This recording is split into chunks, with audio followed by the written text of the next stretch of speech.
And there's no way in the world we're going to survive the state that we're in unless we're willing to do some things that we haven't done. We have to learn the power of risk, and we have to learn the power of resilience. We have to learn how to come back. It reminds me of a story of a dog crossing a railroad track. And he was crossing this track, and before he could get off the track, a fast train came, cut off the end of his tail. Then he turned around, and he looked at that tail, and he was just moaning and groaning, and another train came.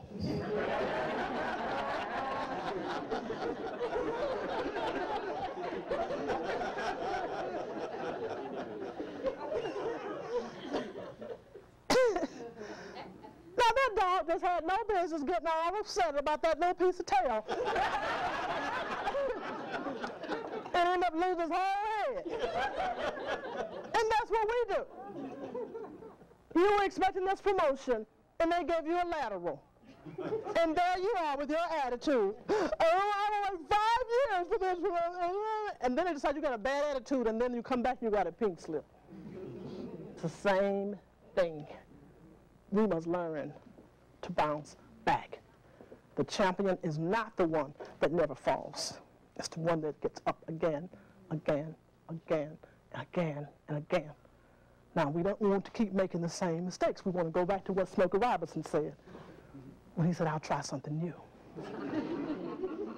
You see, sometimes we need to keep trying, but not necessarily the same. We have to make intelligent choices.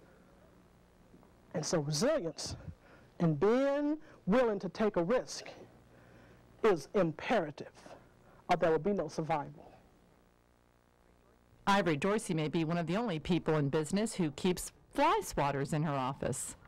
One of the things that I have found that is killing corporate America are these 4 issues: mediocrity, the attitude of entitlement, the attitude of status quo, and stagnation. And it's called SWAT it out. And what I'm telling people is once they start to do the things that it takes to be successful today, you're going to have people that's going to come up to you and try to encourage you to remain mediocre. They're going to come up and say, don't do this, because they're going to expect us to do it. These people are going to continue to try to come in late. You have these people, when you talk about entitlement, that's been with the companies forever. They think that because they've been there forever, they're entitled to stay there until they retire, even though they're not producing anything. Then you have the people who are operating under the attitude of the status quo that says, we've never done that before, this has always worked, let's not rock the boat, it's not broken, don't fix it. And then of course you have stagnation. Now stagnation is what competition thrives on, because once you are steady, then they have no problems focusing in on you and doing whatever it takes. And so I'm saying to people, protect your job. And the part of protecting your job is going to be policing your peers. When it comes down to mediocrity, you want to swat it out, just like a fly. And I use the fly at a picnic. If you're sitting there and you're trying to have a good time and everybody's got all the main ingredients, you have this little thing just buzzing around your ear. And that's the way mediocrity is. Because you have the business going on, you have all these people trying to produce, but then you have these people with these mediocre attitudes coming around trying to get people to quit. If you stay until 5:15, then I have to stay until 5:15. So misery loves company. So I'm saying that if people are going to be successful today, then what they're going to have to do is swat out mediocrity. So these are mediocrity swatters, and I make sure that this, along with the other things that I use as far as the harness and the pacifiers, are used to demonstrate what they're going to have to do. We have to get real visual here, because I think that people have been alluded to and hinted to and all of these things, and I'm saying to you, it's time to get serious. So it's a strong message, but my mind is, in my mind, I feel that I'd much rather hurt your feelings than your finances. And too many people are getting caught off guard. They're getting ambushed because they think one thing is going on and something else is going on. And the bottom line is, if you can't figure out a way to get these checks coming across the desk, you're not going to have a desk, and there won't be a building to put it in, and you're going to be out of a job. And the first thing you want to do is swat out mediocrity. You want to swat out the attitude of entitlement. You want to swat out the status quo. And you definitely want to swat out stagnation. It's not just about ability, it's about agility. And that requires energy, and it requires enthusiasm, and mediocrity don't like these things. These are enemies of mediocrity. Ivory Dorsey also believes you should spell out success. S stands for self-certification. What do you mean by self-certification? I mean that it's time for people to stop looking for endorsements for other people. I think one of the biggest problems we have in America is that we have an attitude of compliance. We want to conform. We want to do what everybody else is doing. We don't want to make the first move until someone says it's okay. And that's insidious because no one knows the answers right now. And if you don't know who you are, if you don't know that you have all that you need to be successful, if you don't know that you are born in this world to do something and no one can do that but you, then you're going to be in trouble. You can't wait for someone to endorse you and tell you you're okay. You've got to know you're okay. You may never get that in jobs. From other people. And even, in fact, sometimes people know you're okay, and they will spend their time trying to tell you you're not okay for their own reasons, because it's for their benefit. So you better learn how to self-certify. That is the one thing that I learned years ago, because insecure people will try to make you insecure.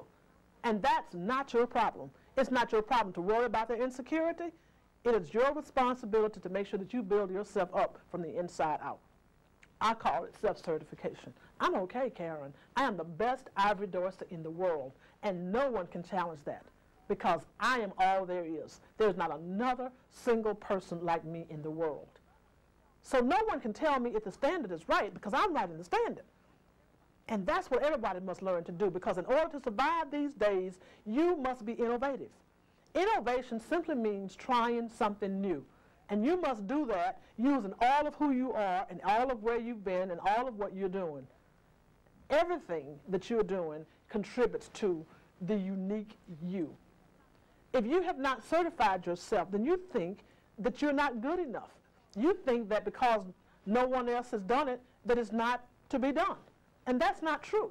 Some of what's needed right now is going to come from someone who believes that they're not qualified.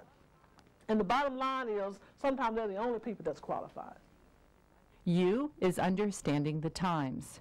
We must understand the times, and when we do that, we will understand that it's time for us to move. We must understand that everything that we have ever known as reality has changed and is going to continue to change. We must understand that what needs to be done, no one knows. The books are being rewritten. The rules are being redefined. The boundaries are evaporating. And when you understand that you have a responsibility every day to look at the world new, to look at your world new, to decide what you're going to do and why you're going to do it and how you're going to do it, and know that that answer is not going to come from somebody else. It's time for people to respect themselves and what they think. C is common sense and making choices. Sometimes the choices are obvious. They're right in front of you, but people think they ought to be complicated. And the bottom line is, many of the things that we need to do resides right in our midst. There was a time when people would say, common sense is not so common. Well, now maybe it's uncommon sense. Sometimes it's obvious that you don't need to work where you're working. It's making you sick. You wake up in the morning, you're frustrated because you didn't sleep last night thinking about going there. You got to work early, but you didn't want to go in because it wasn't motivating to you. You get an ulcers. But then, in every waking moment, you find yourself knitting or making a cake or doing something that you consider a hobby. Common sense would tell me that I need to do more of what makes me feel good and less of what makes me feel bad. That's how I ended up being an independent contractor. When I got to the point that I felt so confined, that I felt challenged going to work for other people, I made a decision that putting everything I knew in one place was like trying to breed an eagle in a chicken coop. And that's how I named my company Golden Eagle. But I didn't consider it their responsibility to satisfy me. I didn't consider it their responsibility to resolve that for me. I said there must be a way to make money, and it should not be painful. I said making money should not be painful. There ought to be something that I like to do that I could be paid for. And I'm so glad that I had the instinct to know that, because that was true. And what I'm doing now turns me on every day. I would do it free. And that's what people need to understand. Common sense says that if what you are doing for a living is killing you, you're not living. Look at what you do, and you're considering it a hobby, and perhaps that's your life's work.